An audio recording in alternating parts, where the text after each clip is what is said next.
Gimana kalau kita bikin film hitam putih? Buat lo yang mau ngerasain new experience di dunia perfilman, lo harus banget nonton ini. Wah, seru banget.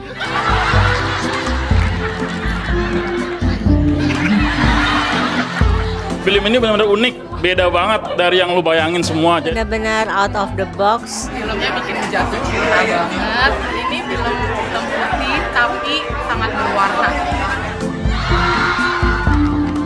Aku suka banget sama konsep ceritanya dan sangat mengagumi chemistry Kak Nirina dan juga Mas Ringo dan sangat suka sama semuanya. Susah sih dijelasinnya soalnya filmnya emang keren banget. Keren ya? Keren. Dan orang-orang tuh wajib tahu ada film yang seperti ini sih.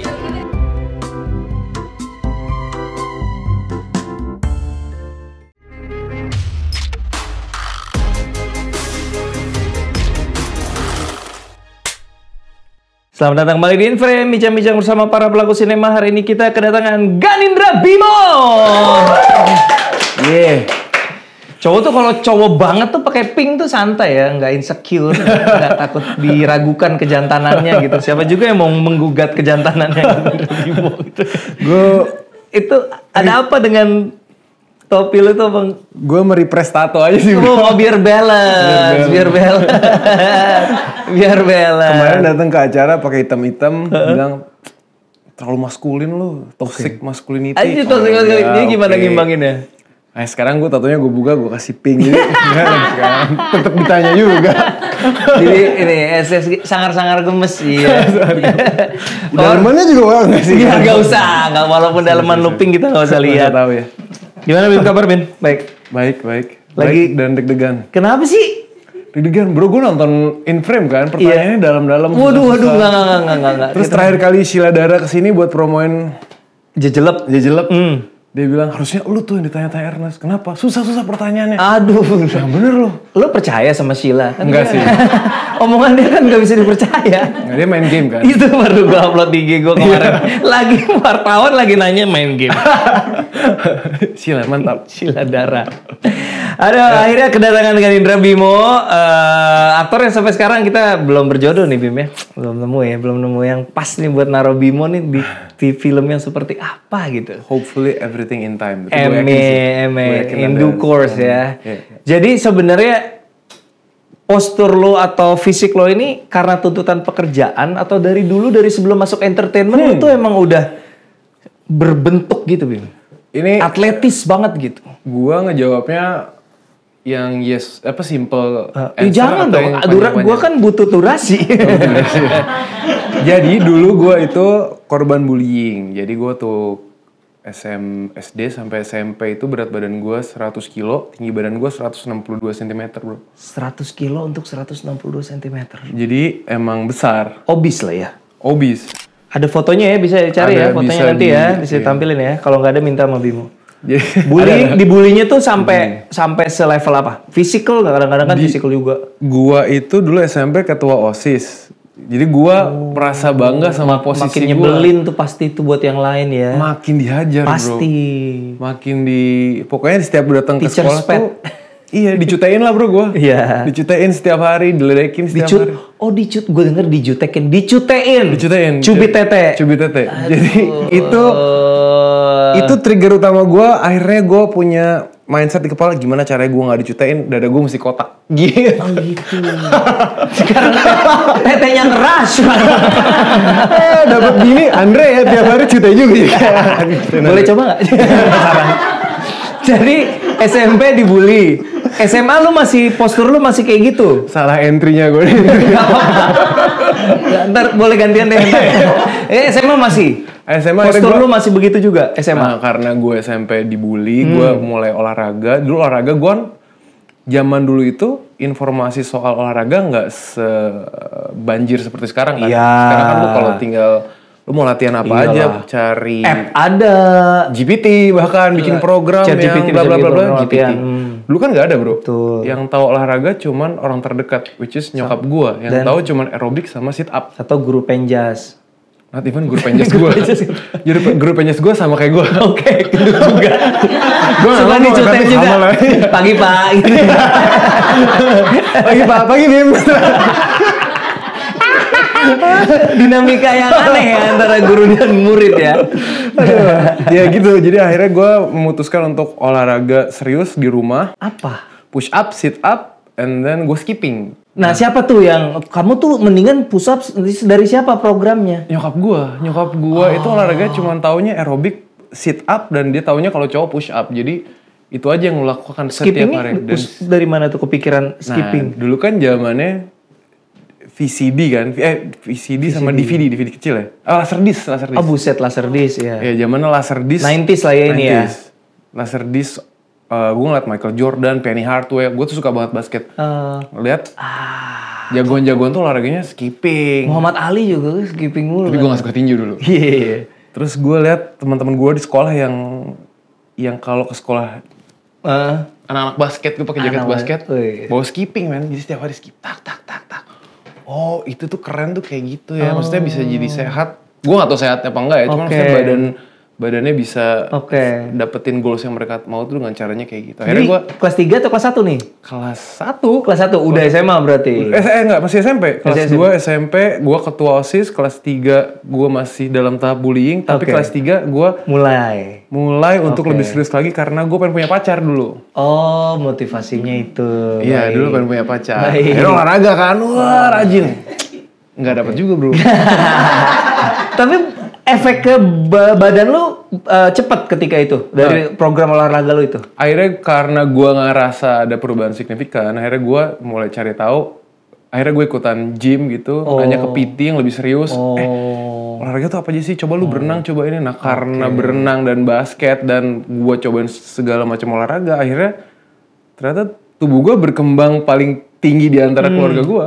Jadi di keluarga gue yang paling tinggi. Tapi genetik nggak? Pokoknya nyokap lu nggak tinggi? Enggak, normal. Maksudnya 168, 170. Di keluarga yang paling tinggi tuh gue. Lu berapa? 184? 184. Oke.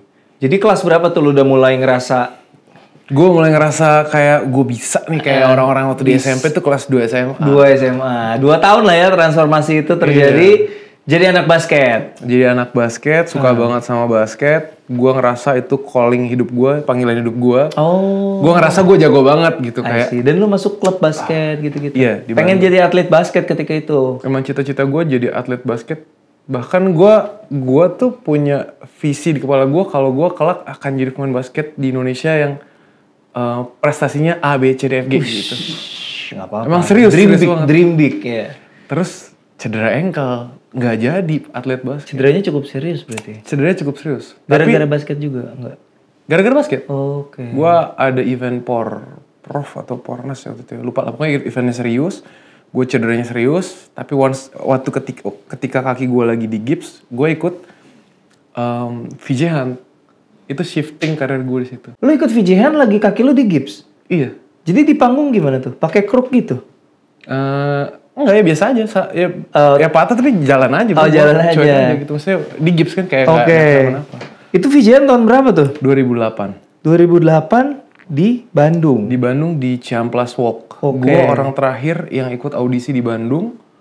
Yang gue rasa gue nggak punya kemampuan komunikasi yang baik. Gue logat Sundanya juga kental banget. Oh ya? Kental banget. Lu tuh di Bandung ya kecilnya? Di Bandung. Jadi SMP lu tuh di mana tuh? Gue SMP di Yahya.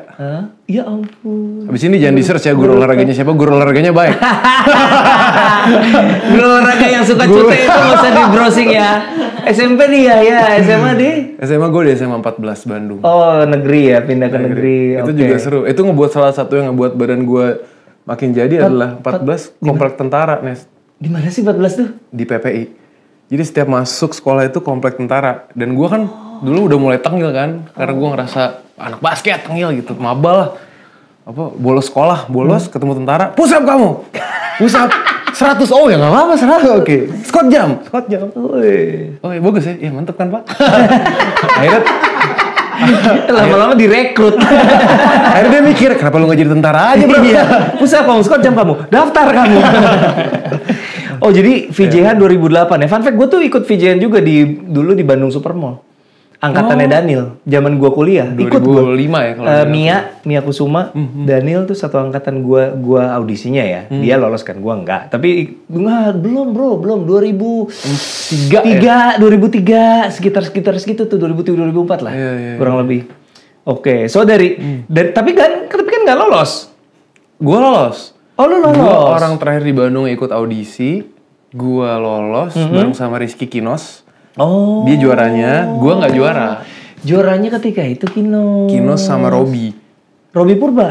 juara. Gila alumni jadi semua ya. Juara. Gue nggak menang sama sekali, tapi gue dikasih kontrak untuk probation untuk jadi VJ. Oke, gitu. dan akhirnya VJ. Akhirnya gue cobain selama 6 bulan, and then gue dipindahin ke MNC Music Channel selama 1,5 tahun. Karena ketika itu MTV di global ya, jadi satu grup ya MNC ya. Iya. Berarti karir entertainment lu kick off-nya di situ ya, di presenting ya. Iya. Terus lu enjoy. Gue dari nggak enjoy karena buat gue pressure banget kan, acaranya live setiap hari lu dealing sama pressure, tiap hari lu mesti dealing sama sesuatu yang nggak pasti. Kalau live tuh banyak yang nggak pasti kan, Nes. Oke, misalnya gimana? Prompter mati. Oke. And then tiba-tiba ada bintang tamu yang gue harus interview band, terus ternyata dia jawab sesuatu yang nggak boleh keluar di TV kata-katanya. Gimana cara gue untuk nyelamatin kata-katanya? Gitu. Misalnya, ya nggak apa-apa dong, nggak usah sebut bandnya. Apa Iya, kejadian? misalnya Ini anjing. live nih. Lagi mau anjing, terus gue gitu kan. Pada masanya gitu. Gue Oh gitu cara nyelamatinnya. anjing gitu-gitu lah. Gitu cara nyelamatinnya. Iya. Banyak hal, gue juga dulu Itu pasti. sendiri nggak? Apa tandem siarannya? Gue sama Daniel, jadi gue banyak belajar ngeliat Daniel, ngeliat Ben Kasyafani, ngeliat Mike Lukok, ngeliat Rianti, gimana cara mereka punya apa ya, ketenangan yang luar biasa ketika handle situasi yang nggak pasti. Apa situasi yang paling memorable, yang paling chaos yang pernah lo alami Nggak selama chaos tapi live? ini memorable. Apa? Ini nggak live, jadi gue datang, gue kan emang anak bisa dibilang waktu itu bukan sampai sekarang juga gue nggak gaul sih, tapi gayanya ya anak Bandung aja gitu. Gue pakai celana pendek jeans, sandal hotel, kayak gue sebelum syuting karena kan baju disediain kan sama orang-orang. Iya. Ini ada satu band yang lagi ngetren banget saat itu. Sini lo, bikin gue kopi dong. Dia nggak tahu lu hostnya apa dia tahu lu host? Dia nggak tahu, gue juga nggak tahu. Tapi gue bikinin dia kopi, gue bawa, and then gue ganti baju, terus gue pas acara yang mulai, gue interview dia, awkward banget men. Gue cuma bilang dalam hati, Tuhan gini rasanya kalau jadi orang yang dilakukan semena-mena tuh kayak gini rasanya nggak enak. Oh berarti gue nggak boleh kayak gini karena gue ngalamin itu bro. Tapi momen-momen dia lihat lu udah ganti baju tuh pasti kayak agak kaget dong berarti dia. Enggak sih, dia biasa aja. Berarti dia nggak belajar. Dia emang superstar, emang dia punya jiwa superstar itu sih. Gue yang nggak punya. Siapa sih? Adalah keywordnya poni lah. Keywordnya poni. Ada poninya lah. Tapi kan masa itu semua punya poni, bro. Banyak sih. Ya lucu lah, tapi buat lucu. Jadi dari presenter. Tadi pertanyaan lo enjoy atau enggak? Sebenarnya gue dulu jadi dari nggak enjoy sampai akhirnya gue menemukan titik kenikmatan sampai akhirnya gue di presenting karena gue masuk di sebuah TV juga kan. Dari tahun 2008 sampai 2018 gue presenting, bahkan di nggak apa sebut TV-nya ya? Nggak apa. Di Net TV gue ada 5 program stripping bro setiap hari. 5 program? Iya. Jalan bareng tuh? Jalan bareng. Gue ada E-News itu sehari 3 kali, ada ESPN FC, ada Net Sport, terus ada MC. Karena kan kalau presenter itu dapat cash-nya gitu paling enak itu di acara off-air. Di acara off-air. Sampai gue ngerasa gue udah nggak dapetin gue nggak tahu kalau teman-teman yang jadi presenter kan setiap orang pasti punya preference masing-masing. Kalau gue dulu ngerasanya gue akan sangat mencintai pekerjaan gue kalau gue masih ada rasa deg-degannya, ada butuh observasinya. Akhirnya lu ngerasa udah rutin aja ya? Waktu itu jadi rutinitas, hilang gue sama sekali. Ya kan lu sempet apa sih acara yang itu E-News yang pagi, yang maksudnya ada apa news statement gitu yang pagi-pagi yang pakai jas, yang ada Marissa Anita ya? Satu angkatan kan lo ya sama Marissa Anita itu di news tapi gue di produksi. Oke. Itu udah mulai losing the spark. Ketika itu? Iya, sampai sempat dikasih privilege untuk megang program yang lumayan besar gitu. Maksudnya stage yang besar. Itu sampai hilang rasanya, sampai oh ya udah gitu. Mati rasa. Gitu aja. Sampai akhirnya gue ngobrol sama Andrea, kayaknya gue mesti ngambil challenge yang lain deh. Dan challenge yang dia nanya, challenge yang lain tuh apa? Gue suka banget bisnis plus gue suka banget dunia acting. Karena acting tuh buat gue privilege untuk menghidupkan sebuah karakter. Itu menyenangkan banget buat gue Oke. proses observasinya. Oke, berarti seneng dong ditantang Jakarta Undercover 2016 lo harus jadi waria tuh. Kalau nggak seneng gue nggak mungkin ambil. Tapi itu prosesnya gimana? Awalnya Nugros kenapa milih lu atau prosesnya gimana tuh? Gua itu sebelumnya syuting sama Nugros film judulnya Gangstar. Jadi gua Tahu gue, Hamish Daud kan? Hamish Daud. Iya. Jadi gua pakai kungfu praying mantis. Iya. Nonton gue berantemnya di lorong kereta itu. Banyak orang nanya, "Abang lu mastering itu?" Enggak sama sekali. Gua itu kan ada fighting koreonya kan. Dan gua harus setuju sama fighting koreonya gitu. Ada Kelly kan? Ada Kelly, ada Andrea juga. Iya, ada Andrea juga, benar-benar ada Andrea juga. Gue nonton itu. Iya, seru sih buat gua. Iya, menarik. Terus satu kesempatan nggak lama dari situ Nugros bilang, lu suka tantangan nggak, Bim? Gue suka. Lu mau nggak jadi peran yang cukup aneh buat lu, buat gue emang cukup sesuatu yang baru gitu. Lu mau nggak observasi? Gue kasih waktu 3 bulan dan lu nyemplung aja sejauh mana lu bisa nyelam, seberapa dalam lu bisa menghidupkan karakter itu, semakin bagus lu. Karakternya apa? Nama karakternya ini, karakternya blind. Lu cari sendiri. Akhirnya 3 bulan gue dikasih kesempatan buat observasi. Gue datang ke klub malam yang khusus khusus untuk trans. Tendean ya berarti. Bukan Trans TV ya, transseksual. Iya, oke. And then gue ada satu orang yang sahabatnya Andrea yang gue ajak ngobrol kayak setiap hari. Gue observasi gitu. Oh, dari matanya, dari cara dia berpakaian, dari cara dia jalan, itu gue benar-benar jadiin dia kayak role model gue. Nah akhirnya jadilah si karakter itu, si Awing. Dan Nugros sudah bilang, lo akan siap dengan segala konsekuensinya. Gue bilang, gue siap karena gue akan cinta semua karakter yang gue mainin. Konsekuensi seperti apa misalnya yang dimaksud? Kayak yang dulu mungkin Instagram sama sosial media belum se-judgmental kayak sekarang ya. Tapi pasti akan ada pertanyaan-pertanyaan itu kan. Dan gue ada di masa itu waktu sambil gue hosting. I see. Jadi ke bawah bro. Dan gue masih belum mengerti betul gimana cara pintu masuk keluarnya karakter dalam hidup gue. Jadi lu lagi ngos tiba-tiba gesturnya ke bawah. Gesturnya ke bawah. Gue bawa di ESPN FC, matanya tuh ke bawah. Matanya Awing tuh ke bawah. Dan ketawanya gitunya ke bawah. Sampai temen-temen gue... teman-teman gue gak ada yang against sama sekali, cuman kayak bro, are you okay? Gitu. Oh iya, gue jelasin gue lagi ada project ini. Menarik aja sih. Oke. Sampai berapa lama tuh sampai lu benar-benar bisa lepas dari jejak-jejaknya Awi di Jakarta Undercover? Setahun ada? Awing tuh 4 bulan lah. Tapi gue ada di satu momen yang gue bilang sama Andrea, kalau gue ngaca gitu ya, ini ada bukan guanya sih ini. Tolong gue gimana ya? Jadi waktu itu acting coach gue namanya Aji Bong, Mas Aji. Dia bilang, lu terjun aja, lu masuk bla bla. Jadi fokus gue tuh masuk into menjadi gitu kan. Dan gue belum ngerti metode. Maaf ya kan ada orang kalau ngomong pakai metode tuh Method acting. Methods gitu. Gue emang nggak tahu waktu itu, emang nggak paham juga, dan gue menjalani cara yang menurut gue nyaman untuk menjadi karakter itu. Dengan bimbingan Mas Aji tadi. Dengan bimbingan Mas Aji. Ternyata dalam bro. Ternyata dalam attach gitu, kayak wah seru juga ya di area sini lah gitu. Pas gue mau keluar, sayang boleh tolongin aku nggak ya gitu. Gue ngerasa kalau gue ngaca ini bukan gue lagi. Serem ya? Serem. Tapi bukan serem sih, maksudnya. Iya. Serem ketika gue nggak tahu pintu untuk baliknya. Gimana cara nemu pintu baliknya?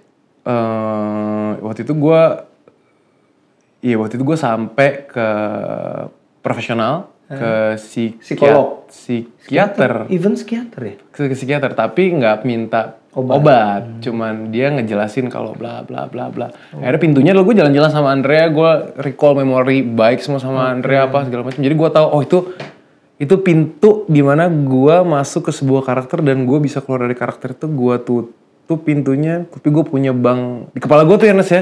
Gue ngerasa punya banyak pintu yang bisa gue buka, masuk, karakter itu, terus gue keluar lagi, gue tutup, make sure kuncinya gue pegang.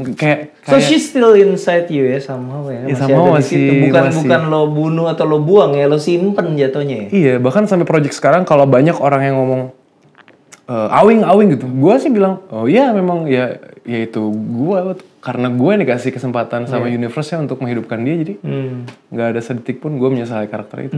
Gue cinta sama karakternya. waktu itu orang bilang apa? Keluarga lu mungkin yang nonton komen sesuatu nggak?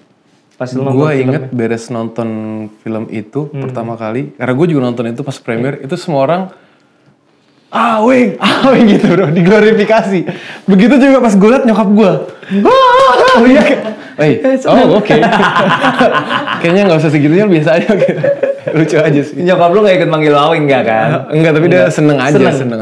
Support ya? Support. Nyokap support. Karena gue kan dulu pas SMA itu badung-badungnya gue kan. Nah si masculinity gue itu keluar pas SMA.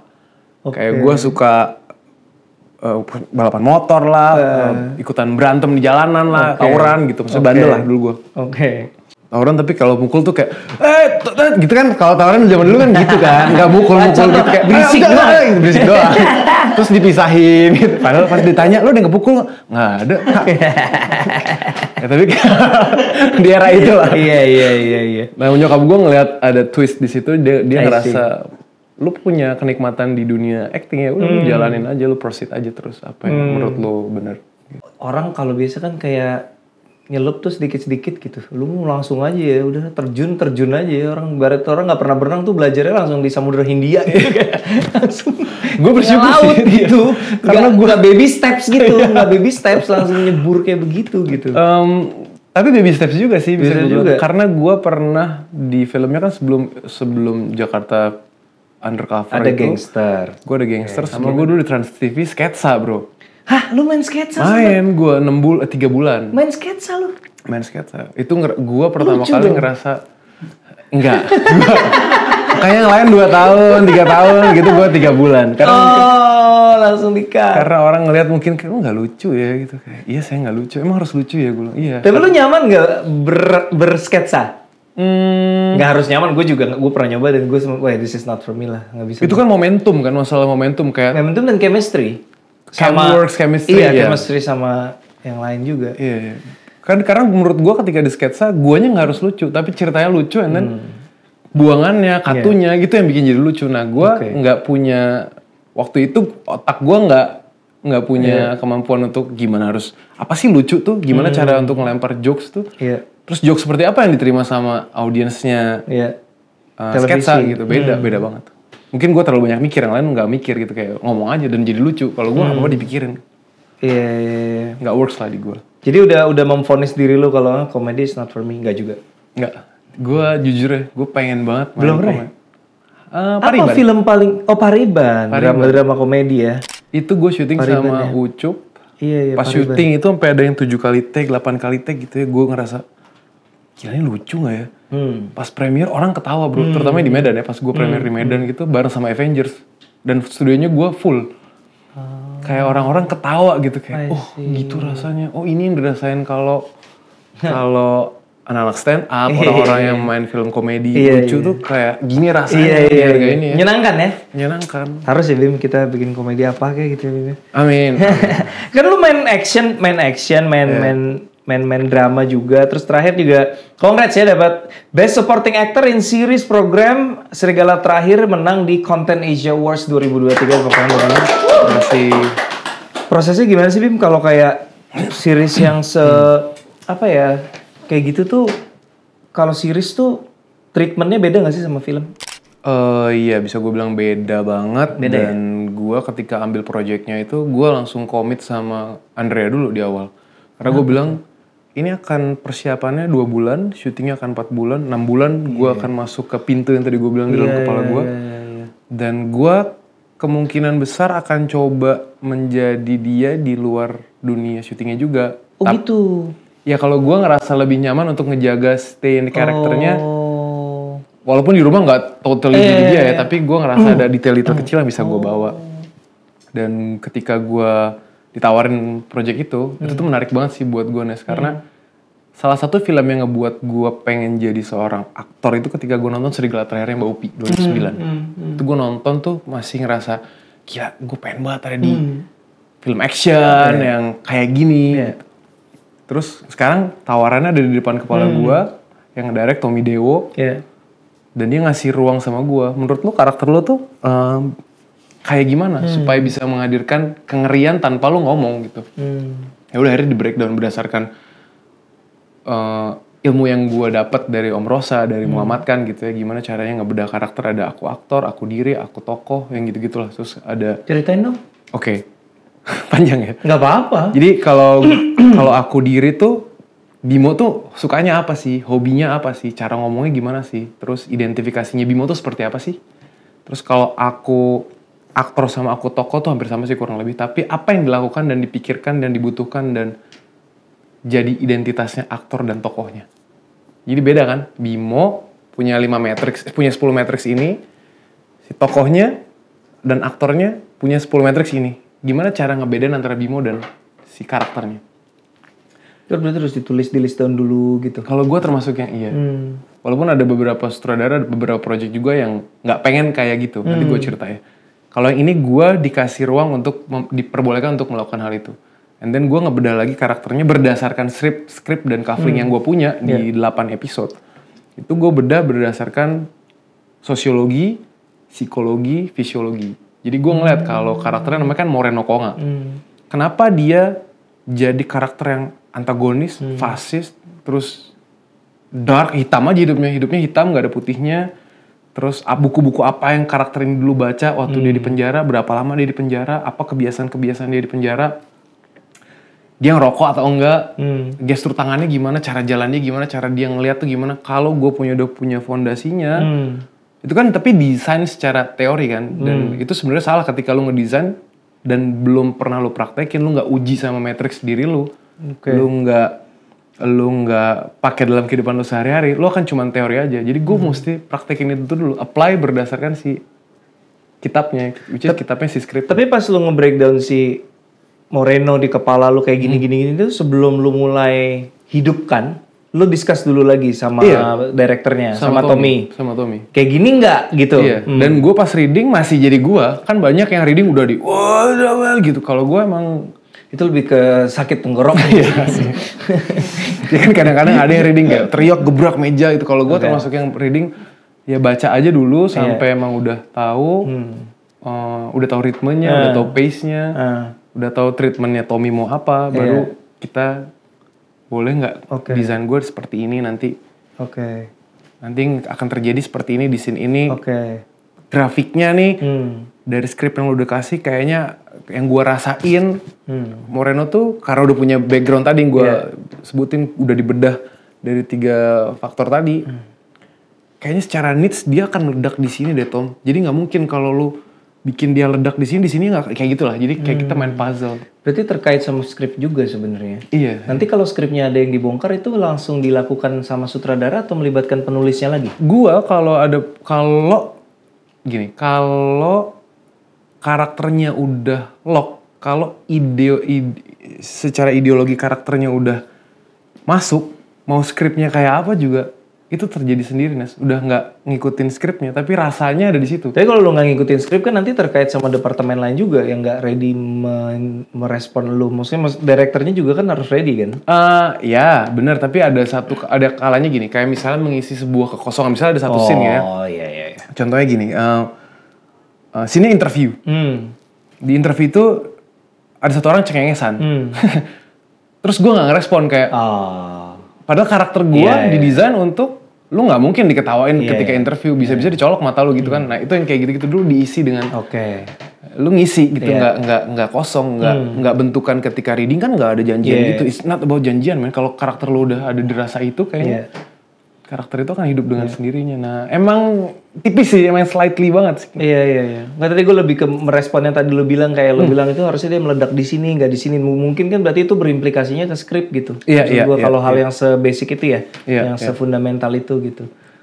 Tapi lagi-lagi yang paling gue utamakan adalah bentuk kolaborasi, karena at the end of the day dunia seni acting adalah ya dunia kolaborasi kan. Kolaborasi sama semua, sama make up, sama sound, sama sutradara, sama banyak hal lah, banyak departemen. Jadi kalau yang gua desain itu berdasarkan skrip yang emang udah ada. Tapi kalau ada perubahan ya balik lagi, yang akan megang kontrol adalah si karakternya yang udah ada di situasi seperti itu kan ngapain. 4 bulan syuting 4 bulan ya? 4 bulan. Jenuh gak sih? Kayak ngerjain karakter dan project yang sama selama itu tuh ada bosen-bosennya nih kayak. Gue attach banget lagi sama karakter itu. Gue fun banget sih kelihatan. fun. Maksudnya ya ya kelihatan kalau you're having fun with that karakter gitu, kerasa banget. Iya, gue tuh suka dikasih PR aja. Jadi ketika gue di set gitu, ketika gue udah ngejalanin prosesnya, ketika gue ngejalanin syutingnya, udah gue main merdeka aja sih.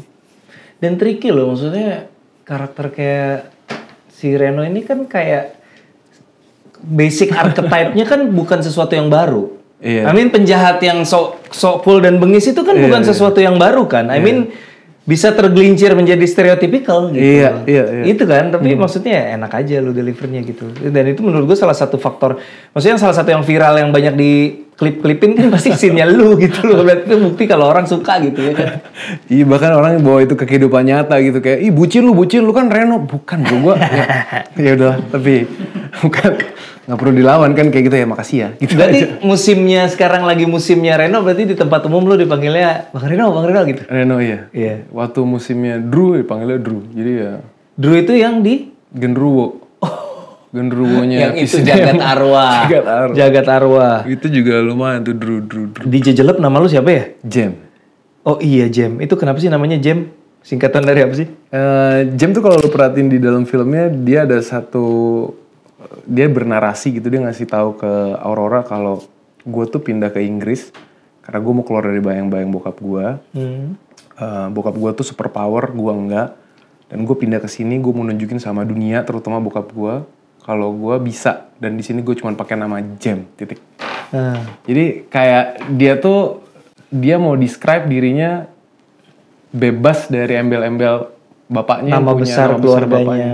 Oke. Karena bapaknya pelukis lalalala, titik lalalala. Nah, kalau gue Jem aja. Oke. Itu dari skripnya memang desainnya kayak gitu. Desainnya kayak gitu. Oke, bukan sesuatu yang lo brainstormkan di proses reading ya. Nggak, dan itu dua kutub yang berbeda tuh, antara yang gue sama Tommy di Serigala Terakhir yang gue bisa punya ruang untuk ngebedah, sama Angga punya treatment. Oke. Dua-duanya menarik, dua-duanya fun banget buat gue ketika gue jalanin. Kalau Angga strict. Kalau Angga H-1 gue syuting. Ini skripnya bro, yang buat lo nih. Cuman kagak ada dialognya nih mas. Gue bilang, mas ini gak ada dialognya. Udah, tenang aja. Lu rasain aja pokoknya lu jadi karakternya. Tapi menurut gue tuh treatment yang pas untuk Jem sih. Karena gue jadi belajar, oh ternyata ada kutub sebelah sini yang emang gue harus kuasain. Tiba-tiba gue, ya ada sih skripnya. Cuman maksudnya pas syutingnya, di hari syuting, skripnya misalnya cuma ngomong, ini minuman buat kamu, kita Aurora dan Jem bertatapan gitu, misalnya gitu ya. Tiba-tiba di setnya, set party, Angga gini, bro, lu lihat itu ada piano, keren banget kan, lu bisa main piano gak? Enggak mas, gue gak bisa main piano. Oh yaudah, Lilin pegang, ekstrasnya dikumpulin. Nah, lu kan seniman kan, gimana caranya lu punya kedekatan sama Lilin, terus lu ceritain deh sama mereka-mereka. Kamera gue dari sini ya. Rolling. Nah, itu harus udah jadi Jem. Nggak bisa kalau gue mungkin gue udah kayak mas gue mau. Tapi ya itu. Enggak, tapi Angga cerita sama gue itu salah satu eksperimen bentuk yang dia lakukan di khusus buat film itu sebenarnya. Dia bermain lebih liar lagi dengan bentuk-bentuk seperti itu yang banyak hal-hal yang tidak diduga gitu, termasuk di produksinya. Tapi maksudnya itu udahlah part of the soul of Jejelep gitu. Jadinya memang dia bermain-main dengan hal-hal yang sangat organik dan tidak terprediksi sebelumnya. Dan gue suka banget mas. Gue di hari pertama dia bilang, lu nggak usah terlalu banyak mikir, lu jadi karakternya aja, nggak usah. Gue lupa kata-katanya, not deliberate, apa in between dia bilang. Terus diskusi juga sama Anggia bilang kadang lu cukup itu lebih dari lebih cukup. Jadi cukup aja, bermain cukup aja. Jadi gue gak ngedesain, gak apa ya, gue rasain aja. Gue suka banget lo film. Mungkin gue bias karena gue terlalu cinta London kali ya. Tapi gue suka banget film itu sumpah. Gue enjoy banget nontonnya. Lebih daripada gue nonton NKCTHI kalau mau dibandingin, gak tau somehow mungkin karena ya itu bias London itu ya. Tapi gue enjoy banget nontonnya, seru. Iya, puji Tuhan. Sayangnya scene favorit gue gak ada lunya sih. Yang mereka bertiga di dekat rel kereta itu. Nggak ada lunya kan? Iya nggak apa-apa. Gue tetap bahagia. Karena buat gue kayak tadi gitu ya, menang di satu project. Buat gue kemenangannya adalah kemenangan untuk bersama. Karena gue prefer untuk ngangkat trofinya bareng-bareng. Karena nggak akan mungkin ada satu karakter yang ke-highlight kalau nggak ada komponen-komponen lain. Jadi ya, begitu juga dengan filmnya. Gue prefer filmnya yang dapat kredit, apresiasi dan kredit. Jadi apa yang belum lu coba? Maksudnya udah horor, udah action, udah komedi, ya tipis-tipis, drama. 13 bom belum boleh ceritain kali ya? Belum boleh ceritain ya. Ini menarik. Spy flick, lu bikin apa sih lu enggak? Pokoknya Angga bilang ya kayak Born lah. Dia tuh suka banget membebani diri sendiri ya. Enggak bahasa Songko itu. Born itu BORN. Borne, suaminya Hesti. Edo Borne jadinya. Ya kayak Born lah kalau sih, kayak Born, mantep bener. Tapi ya beda ya sama MRS. Maksudnya kan lu juga di MRS, walaupun peran lu nggak terlalu gede banget lah ya di MRS ya, bareng sama Andrea jadi sama-sama jadi polisi. Pasangan polisi ya. Kalau di sini lu salah satu pemeran utamanya kalau di 13 bom. Iya, dan tapi belum bisa diceritain banyak ya soal itu ya, sayangnya. Tapi bisa gue ceritain dikit kali ini. Apa yang bisa lu ceritain deh, bocoran deh. Eksklusif hanya di Info. Ledak-ledakan. Kejar-kejaran mobil. Oke. Action. Ya udah itu aja, gue takut salah ngomong, ntar gue dijitak sama Tapi seru banget. Duh, kejar-kejaran mobil tuh eksekusinya gimana ya? Maksudnya gue mikirnya aja udah males duluan. Gue boleh nggak kejar-kejaran ini aja, kejar-kejaran deadline aja, boleh nggak kejar-kejaran deadline? Tapi buat gue syuting ini tuh termasuk yang miracle buat perjalanan hidup gue. Kenapa? Karena di awal tahun ini gue kan divonis HNP kan, gue punya. Iya, yang cedera lo itu. Gue terakhir kali dinner sama lu kan gue ngomong kan, Nes gue sakit leher. Iya, itu sebelum ketahuan ternyata itu lebih parah dari yang lu duga kan. Gue pikir itu pegel-pegel biasa, ternyata itu HNP grade 3 bro. Jadi gue udah ngeliat ngeblur, tangan gue udah gak ada rasanya. Singkatan apa sih HNP? Hernia nucleus pulposus. Jadi syaraf kejepit tapi grade-nya grade 3, hampir kayak patah. Oke. Dan gue di 3 level di leher. Jadi sejengkal lagi dari otak. Itu operasi ya? Akhirnya gue memutuskan untuk operasi dan itu miracle gitu. Bisa comeback itu bisa normal lagi itu miracle, bisa balik olahraga itu miracle, bisa comeback balik olahraga dan shooting action itu more than miracle. Iya. Bisa mas, telepon sama Angga kan, bla bla bla bla bla, gue punya cerita ini mau nggak? Ya gue coba ya, tapi gue leher lu gimana? Bisa, ternyata bisa. Kayak. Berapa tuh jarak waktu dari lo operasi ke syuting? 2 minggu. Sebulan. Kaget gua. Sebulan. Dari operasi ke syuting sebulan? 1 bulan. Aman tuh. Maksudnya dokter nge-clearin nggak apa-apa? Aman. Dari sembuh ya, bukan operasi. Oh, dari sembuh. Dari operasi ke sembuh itu recovery-nya kan lumayan ya. 2 minggu. 2 minggu. Termasuk cepet juga sih, cepet juga. 2 bulan lah dari beres operasi sembuh terus ke syuting. Tapi lo izin sama dokter lo, dok ini gue mau main film action, aman nggak? Izin. Gitu? Bahkan telco gue juga sampai wanti-wanti please ini harus safety banget karena kan emang ya Angga kan pasti Visinema harus pasti mengutamakan kesehatannya juga kan, safety-nya juga. Nggak mungkin gue dipaksain kalau loadnya berat, ada bantingan, ada segala macem. Nanti kenapa-napa diproduksi kan sesuai juga mereka. Jadi harus menghindari hal-hal yang mengancam resiko terlalu tinggi di leher lo ya? Iya, dan dicek semua. Itu di saat itulah gue tahu bahwa miracle happen kayak, wah ini lampu hijau, just do you. Dokternya nih yang ngomong? Iya. Bebas, mau ngapain bebas? Bebas bro. Wah langsung, let's go. Dan lo syuting aman, gak ada cedera atau apa? Pas mau syuting, gue lagi lari di depan sama anjing gue, patah kaki gue bro. Lah gimana? Emang bandel aja gue. Patah kaki. Keserimpet anjing lu apa gimana sih? Jadi anjing gue kan Saint Bernard, gede banget ya. Sekarang tuh 75 kilo lah waktu itu. Lebih berat dari gue. Gue lari di depan kompleks, di depan rumah gue lari. Ayo kita sprint buat lean kan badan gue biar lean. Sprint. 1, 2, trak. Patah metatarsal gue. Metatarsal tuh ini? Metatarsal tuh ini kayak kan di atas, di punggung kaki sini punggung kan? kaki ini kan punggung kaki nah sini putus 1, 2. Putus? Tulang patah. Karena gue ini apa? Keceklak. Gue lupa kata-katanya. Hyper apalah, pokoknya sampai prak gitu. Bunyi gue juga denger. Prak, oh patah nih. Berapa lama sebelum syuting itu? 2 minggu. Orang yang pertama gue telepon, Angga. Bro, iya bro, kaki gue patah nih. Yaman tenang. Gue sembuh. Tapi lo ikutin semua prosedur yang harus syuting ya. Bener ya, yakin ya aman ya? Aman bro, tenang aja, aman. Gue tutup teleponnya, kaki gue masih di bawah es batu gitu, manajer gue lagi geleng-geleng. Gila lo mau give up apa? Enggak lah, gue bilang, pasti sembuh kok. Jadi pas gue untuk 13 bom itu ada rangkaian bootcampnya. Oke. 3 orang yang harus bootcamp. Masuk ke bootcamp tentara. Ya. Gue pakai gips modern. Jadi kalau waktu Fijian gue gips yang jadul, sekarang gue pakai gips yang modern, man. Jadi kayak sepatu gitu, kayak sepatu Air Jordan Dior. Buat gue suatu kebanggaan. Gips modern tuh gimana sih maksudnya? Bentuknya kayak sepatu. Kayak sepatu terus kayak Reebok pump gitu yang di pump. Jadi dia kayak nge-grab. Udah lo jalan. Kompres gitu. Dan udah. Oh gitu. Dan bener-bener di hari pertama gue syuting di 13 bom, kakinya udah sembuh bro. Ya, makanya gue bilang itu salah satu perjalanan miracle di hidup gue. Semakin religius lah lo ya setelah kejadian-kejadian itu ya pasti ya. Dan semakin lebih tahu diri lah, gue gak akan lari lagi dari rumah. Tolong lebih, apalagi mau syuting action, mohon dijaga kelakuannya. Anda jadi syuting action nggak? Saya, untuk sementara disimpan sebagai cita-cita dulu aja. Oke. Coba ambil satu Bim. Ini deh. Coba baca. Apa adegan film yang paling lucu yang membekas di ingatan kamu? Kenapa? Ini yang diperanin dia atau yang ditonton sih?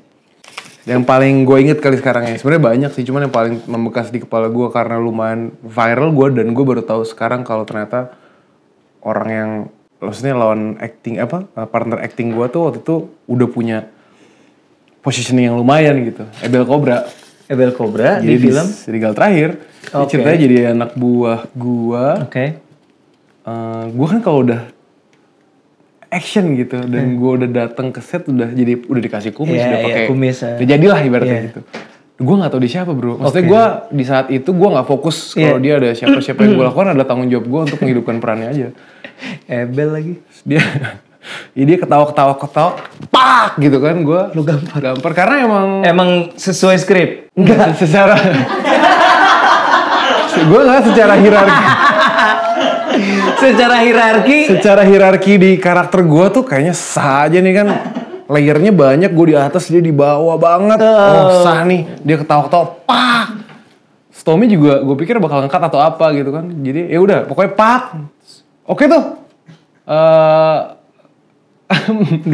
Itu master kan? Kita ambil cover ya. Master, cover, kanan, kiri ada. Belepak, udah tuh.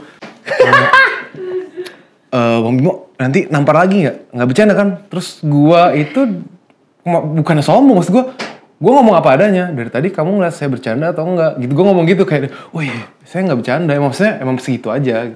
Gak lebih keras juga, nggak jadi pelan juga. Karena kebutuhannya emang kita harus sama yang tadi ya. Ya udah, begitu tayang, kok banyak banget bro itu. Orang-orang pada ributin ini. Wah, digampar ternyata itu Ebel Cobra.